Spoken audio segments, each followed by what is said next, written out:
I transferred $10,300 to help my family fix the roof, then got a call from my cousin. By the way, you're not invited to the housewarming. It's mostly close family. My mom added. You'll understand someday. I just smiled, froze the renovation account and pulled my name from the mortgage. By morning, I had 42 missed calls, and they were outside, screaming through the intercom. I asked what day is the housewarming. There was a pause on the other end. My cousin Mia's voice came back lighter, almost rehearsed. Oh, you're not invited. It's just close relatives. I thought she was messing with me. I even chuckled a little. But she didn't say anything else. Just sat there in the silence like it made perfect sense.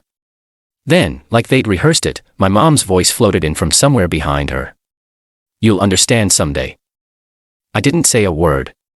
I just ended the call. It wasn't even about the party. Not really. It was the fact that they'd been blowing up my phone for weeks, begging for help, dragging me into another crisis I didn't create. And once I gave them what they wanted, again, I was disposable. A helpful stranger, not family. The house was bought with a mortgage 6 months earlier. It was old, someone else had lived there, and they knew it needed work. But Mia wanted it. She called it charming. My mom said it had good bones. And my dad acted like they'd stumbled on a once-in-a-lifetime deal. Problem was, the roof was barely holding on. First rainstorm, there were leaks in the hallway and the upstairs bedroom. Then the ceiling started to sag above the laundry room. That's when the begging started. I said no at first. I reminded them I'd already helped them qualify for the mortgage by co-signing. That alone should have been enough. But Mia wouldn't let up. My mom called crying. My dad, who almost never asks me for anything, said they were desperate. That they'd pay me back, that they'd put it in writing. They just needed $10,300 for the roof repair, and then they'd be fine. I told them straight up, this is the last time. I meant it. And I made sure they heard it. But they got the money, sent me updates, acted grateful, and then just cut me out like I was nothing. Not even a chair at the party. That's what really got to me. They didn't just forget. They made a choice. So I logged into the contractor's payment portal and froze the account. Every dollar I transferred was still untouched. Then I went further. Called the mortgage company and had my name removed. They could carry it on their own. I wasn't interested in being the invisible safety net anymore. The next morning, I woke up to 42 missed calls. Mia, my mom, my dad, even a few numbers I didn't recognize. My phone lit up with texts that started polite, then turned into full-blown panic. By noon, they were outside my building. I watched them from my window, 5 floors up. My mom was yelling into the intercom, my dad pacing, Mia sitting on the front steps like this was all some misunderstanding. I didn't go down. I didn't even answer the buzzer. I just stood there, holding my coffee, and realized something I probably should have known a long time ago. This family only remembers you when they need you. And they forget fast. They showed up again around 7, just the two of them this time. I didn't even have to ask who it was when the buzzer rang. There was something about the rhythm, quick, urgent, like they were trying to stop themselves from giving up. I buzzed them in without saying anything. They didn't yell. No demands, no theatrics. Just walked in like they'd been invited. My dad paced. My mom sat down like she was settling into a doctor's office chair. It was awkward for a full minute before either of them spoke. My dad cleared his throat. If the contractor's account is frozen, he said, and your name's off the mortgage then, look, just lend us the $10,300 directly. Please. We'll pay you back. We can sign something. He said it like he was offering a fair deal. My mom added, you want to do things officially? Fine. Let's do it. We'll write a contract. I didn't answer right away. I just sat there staring at them, thinking about how fast things had turned. A week ago, they were acting like I was some stranger who didn't deserve an invite to their big celebration. Now they were trying to look responsible. Honest. It would have been easier to say no. It would have felt better. But I also knew what would happen next. If they couldn't get the money, the roof wouldn't be fixed. They'd start missing mortgage payments. The house would start falling apart. Eventually, they'd come knocking with bags and stories, asking to crash at my place. For a few weeks. That wasn't going to happen. So I said yes. Not because I trusted them, but because I wanted to control what came next. I told them I'd transfer the money under one condition, written agreement, signed by both of them, and I wanted it reviewed by someone neutral. They looked surprised but nodded. They agreed too easily, which made me even more suspicious. But 2 days later, we sat down in my living room and signed a simple contract. They'd repay me in monthly installments, starting 60 days after the money hit their account. The contractor got paid the same day. Repairs started a week later. Things were quiet after that. Not warm. Not tense. Just quiet. My parents didn't call unless they had to. Mia vanished completely. I saw some pictures online of her throwing mini get-togethers in the yard under the new roof, smiling with neighbors like nothing ever happened. No mention of me. Then one weekend, my Uncle Mark came into town. He's my mom's brother, older by 10 years, never married, and never really involved in family drama. He has this way of watching people. He doesn't speak much, just listens, and you always feel like he's 2 steps ahead of the conversation. He stopped by their place to see the renovations. They gave him the full tour. New shingles, clean gutters, fresh drywall, and the upstairs hallway. He said my mom offered him a grilled cheese and tomato soup, and they were chatting like everything was perfect. What they didn't know was that he wasn't in the bathroom when they thought he was. He was standing in the hallway, just out of view. That's when he heard them. My dad asked if I'd been bothering them about the contract yet. My mom laughed and said, "Oscar still thinks we're going to pay him back. Let him. He owes us more than that for everything we've done for him." Then she said, "He'll get over it. He always does." My uncle didn't walk in right away. He just stood there, listening, trying to decide if he should interrupt or let them keep talking. Eventually, he stepped in like nothing had happened and sat down to finish lunch. The next day, he called me and asked if we could meet. Said he had something important to talk about. We met at this small diner off the highway. He sat across from me with his hands folded on the table and told me the whole thing, word for word, what he'd heard, what they said, the tone they used. I didn't interrupt. I just listened. When he finished, he leaned back and said, "What money were they even talking about?" So I told him. Everything. The $10,300. The contract. The promise. The timeline. He didn't say much after that. Just looked at his coffee like he was trying to decide whether to keep drinking it or throw it in the trash. I didn't sleep that night. Not out of anger, out of clarity. Everything made sense now.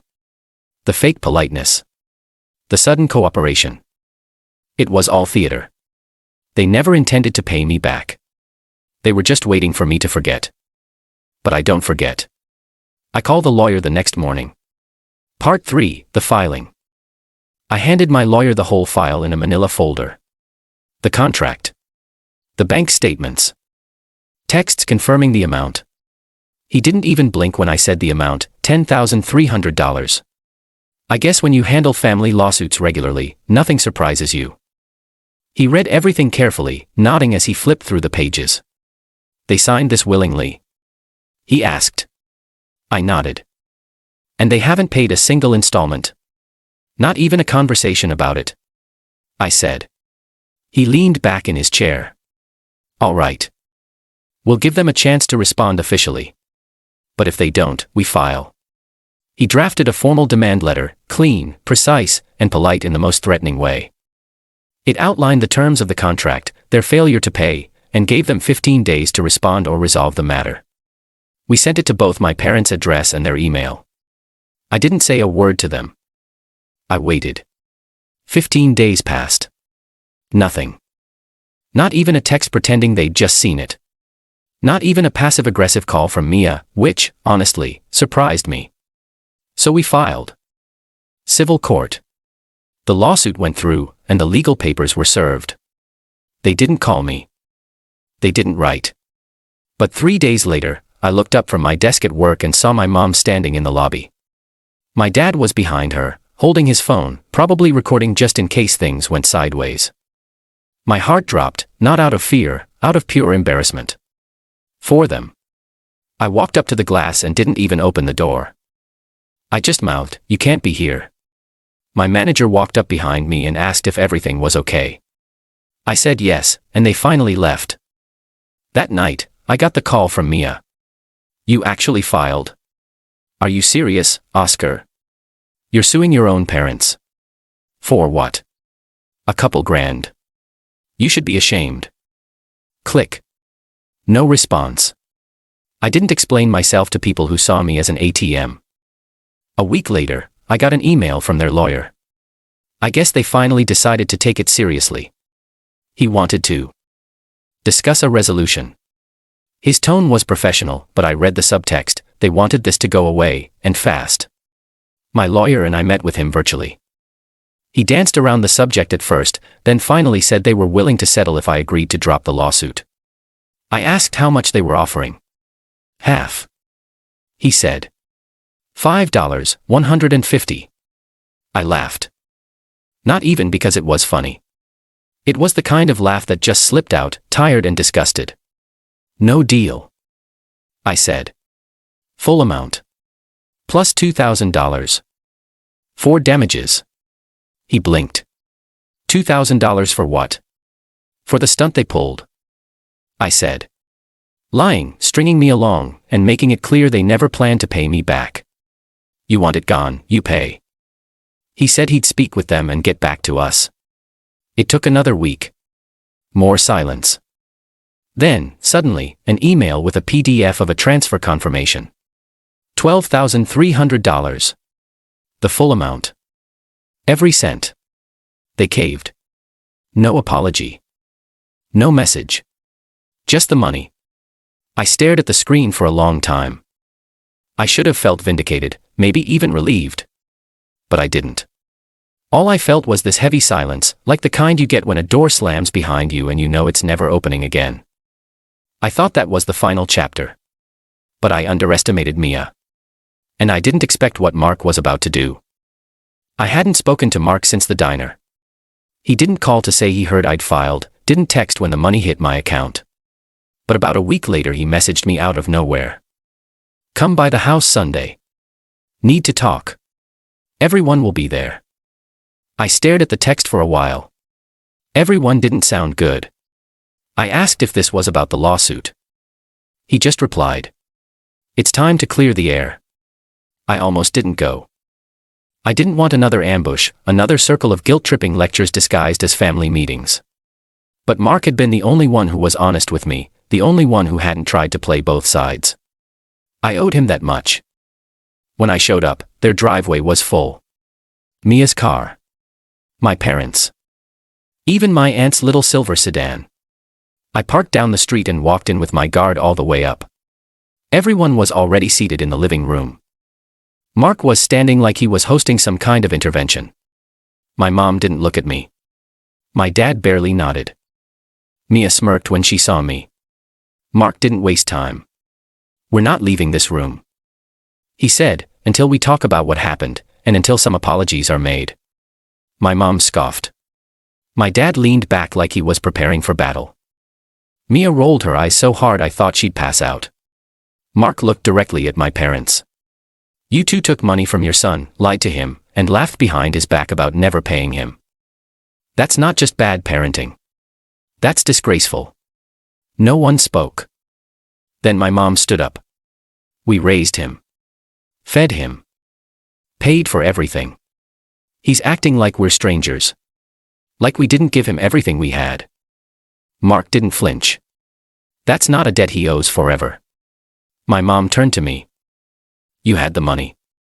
And instead of helping us, you made a scene. You humiliated us. What kind of son does that?" I didn't say anything. Not because I didn't have a response, because it was pointless. I saw it in her face. She truly believed I owed her. Not just the money. My silence. My patience. My dignity. Mark tried to bring it back together. He asked them to apologize. Said we could all move forward, start over. My dad crossed his arms. "We don't need a son who treats us like enemies. If he wants to cut us off, fine. But don't expect us to chase after him." I stood up. That was enough. I looked at Mark, gave him a nod, and walked out. 1 week later, I came back, but not to talk. I brought a friend with me, someone from work. He waited in the car while I rang the doorbell. My dad opened the door, surprised. I handed him the keys to the car I'd given him 2 years ago. Told him to consider it returned. Said it was time he bought his own. He didn't say anything. I walked away. I haven't spoken to any of them since. Not Mia. Not my mom. Not my dad. Just Mark. And sometimes my aunt. The first few days after I returned the car, I kept expecting some kind of explosion. A phone call, a confrontation, something loud and messy. But nothing came. Not even a text. The silence was louder than any fight. At first, it felt like I was holding my breath. Like I was waiting for the other shoe to drop. But then a week passed. Then another.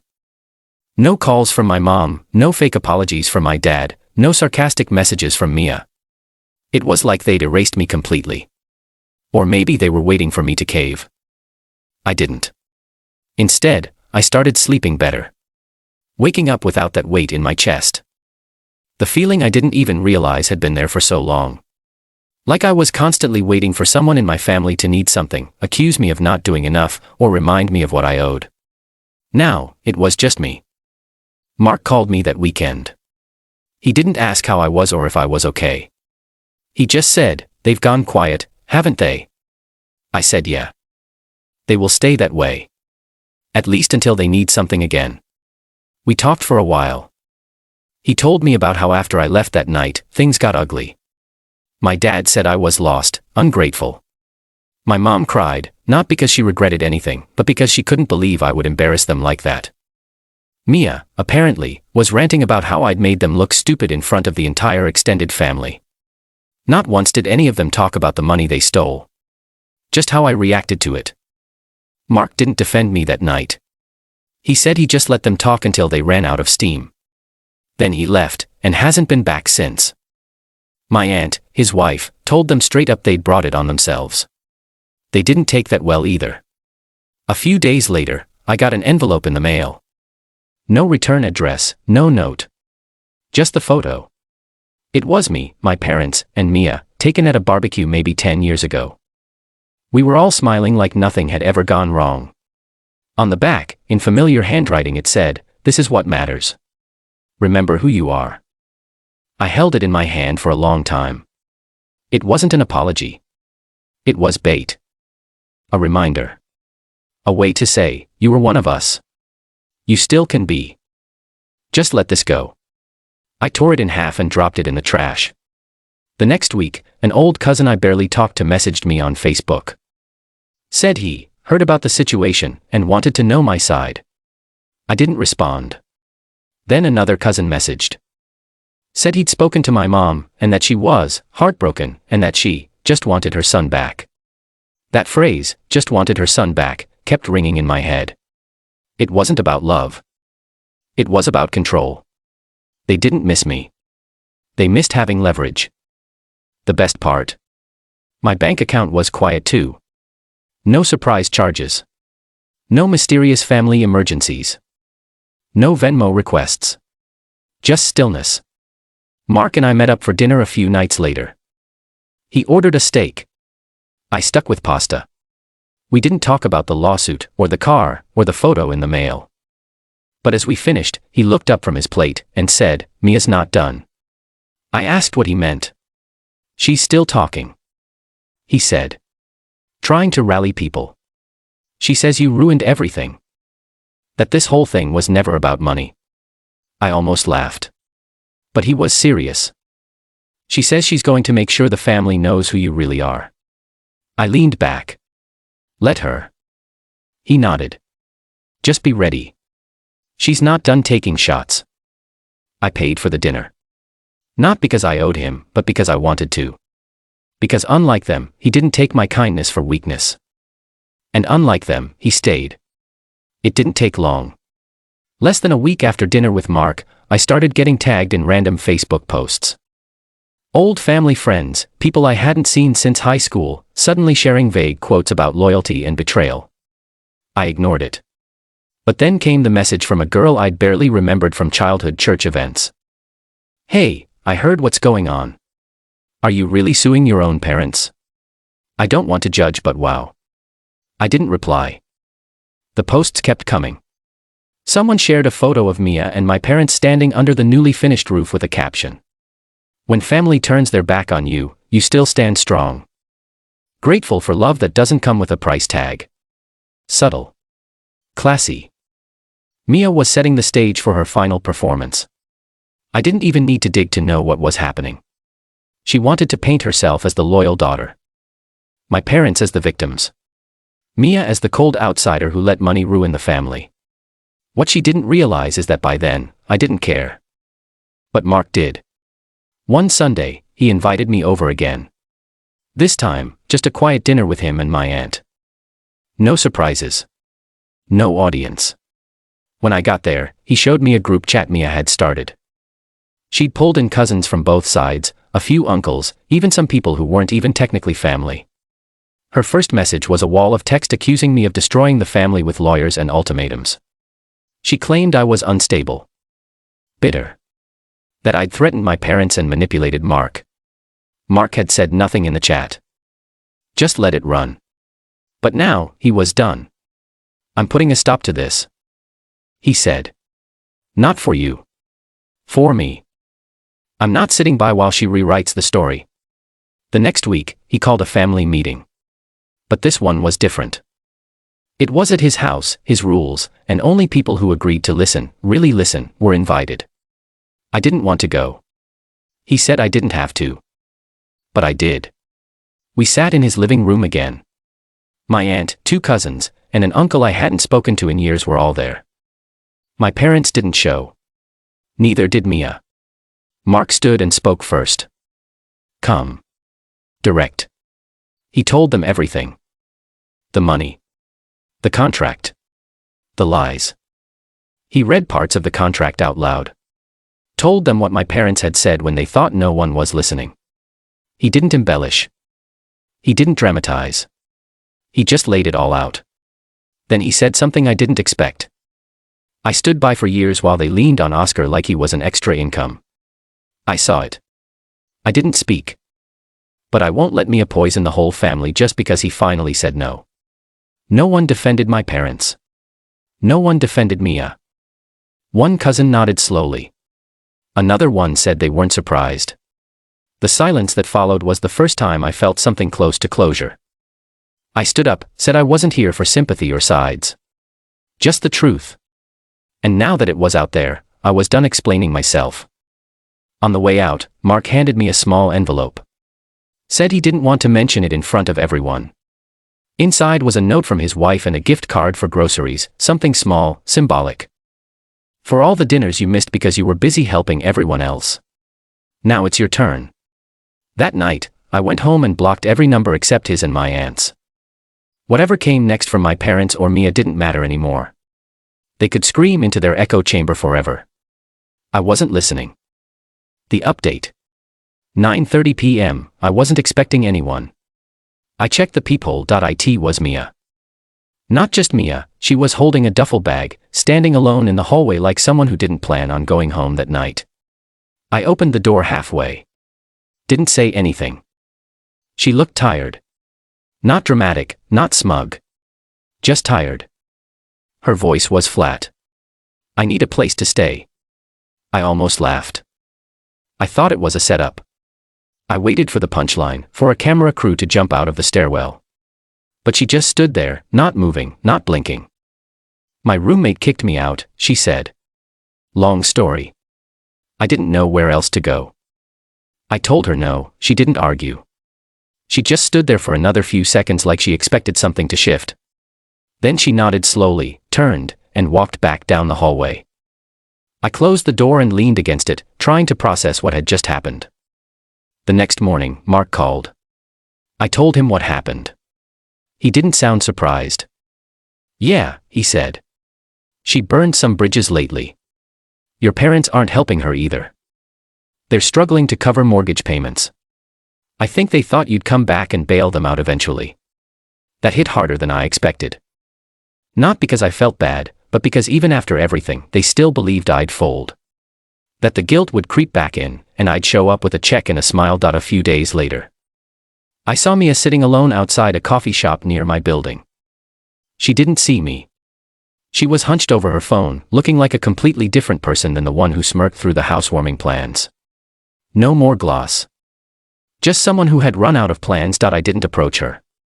Whatever story she wanted to tell now, whatever explanation, apology, or excuse, I didn't need to hear it. The most unexpected part wasn't that she came to me. It was that I didn't feel anything. Not anger. Not pity. Just done, and it was the most peaceful feeling I've had in years.